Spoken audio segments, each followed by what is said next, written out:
सामीन, I am Huma Malik और आज हम बात कर रहे हैं 23 मार्च के हवाले से कि 23 मार्च क्यों मनाई जाती है और 23 मार्च के हवाले से परेड का इनेकाद किस लिए किया जाता है।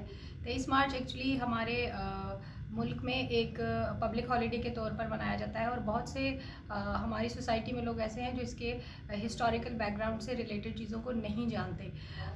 23 मार्च 1940 को कायद-ए-आज़म मोहम्मद अली जिन्ना की क़यादत में एक करारदाद मंजूर की गई थी जिसमें ये रेजोल्यूशन पास किया गया था कि पाकिस्तान का जो ख्वाब इल्लामा मोहम्मद इकबाल ने देखा था उसको अमली जमा कैसे पहनाया जाए। 23 मार्च 1940 को पाकिस्तान की बुनियाद रखी गई थी और लाहौर मिंटो पार्क में इसकी करारदाद पेश हुई थी।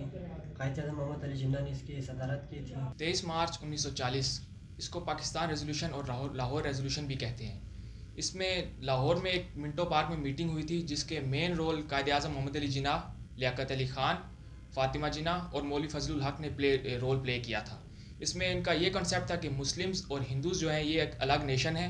तो इस बात पे उनमें बहस हुई थी और इस बात पे वो एग्री किए थे और पाकिस्तान का पहला नाम उन्होंने प्रपोज़ किया था। तो ये जो रेजोल्यूशन है ये मौलवी फजलुल हक साहब ने आगे की थी और इनका मेन रोल जो कायद-ए-आज़म ने लीड किया था। तो इस रेजोल्यूशन और इन मेहनत के जो है नतीजे में पाकिस्तान 14 अगस्त 1947 को जो है वजूद में आया और हम अब भी 23 मार्च को सेलिब्रेट करते हैं और पाकिस्तान का नाम रोशन करने के लिए हम मेहनत जारी रखते हैं। 23 मार्च का दिन पाकिस्तान के सुनहरी हरूफ में लिखा गया है।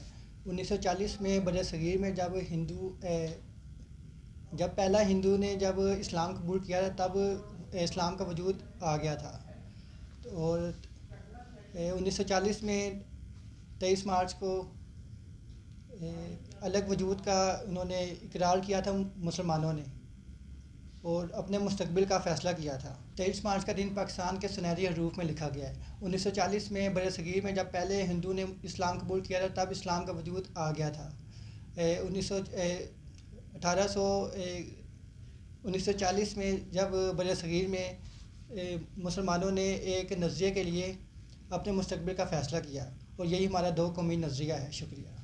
23 मार्च 1940 को लाहौर मिंटो पार्क में करारदाद पेश हुई थी जिसमें एक जुदागाना वतन का इंतखाब किया गया था जो बाद में 14 अगस्त 1947 को एक आज़ाद वतन के तौर पर पेश किया गया है। 23 मार्च 1940 को पाकिस्तान के बानी कायद-ए-आज़म मोहम्मद अली जिन्ना ने पाकिस्तान की बुनियाद रखी और मिंटो पार्क लाहौर में ए.के. फजलुल हक शेर बंगाल ने करारदाद पेश की जो कि मंजूर हुई। तो इसीलिए 23 मार्च 1940 को पाकिस्तान की बुनियाद रखेगी। एक ऐसा मुल्क जिसमें मुसलमान आज़ाद घूम सकते हैं, आज़ाद अपनी मर्ज़ी से अपने मज़हब को सामने ला सकते हैं कि हम मुसलमान हैं। दो कौमी नज़रिया से क्या मुराद है? दो कौमी नज़रिए से यह मुराद है कि हिंदू और मुस्लिम दो अलग कौमें हैं। इनसे हमारा रस्म व रवाज नहीं मिल सकता। यही करारदाद में लिखा हुआ था जो मिंटो पार्क में शेर बंगाल के फजलुल हक ने कायद-ए-आज़म रहमतुल्लाह अलैह के सामने रखी और जो मंजूर हुई। अस्सलाम वालेकुम, my name is Syed Shabbir Hasan Gilani. आज हम 23 मार्च के हवाले से बात करेंगे कि 23 मार्च को हुआ क्या था।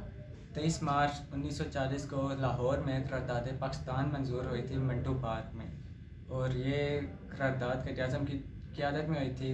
जो करारदाद इन्होंने रखी थी वो इल्लामा इकबाल का ये ख्वाब था पाकिस्तान का कि उसके हवाले से उन्होंने ये करारदाद मंजूर की थी। थैंक यू, अल्लाह हाफिज़। अस्सलाम वालेकुम, मेरा नाम हमज़ा है और 23 मार्च 1940 को करारदादें मंजूर हुई थी और जिसके बिना पे ये दो कौमी नज़रिए दिखाए गए थे।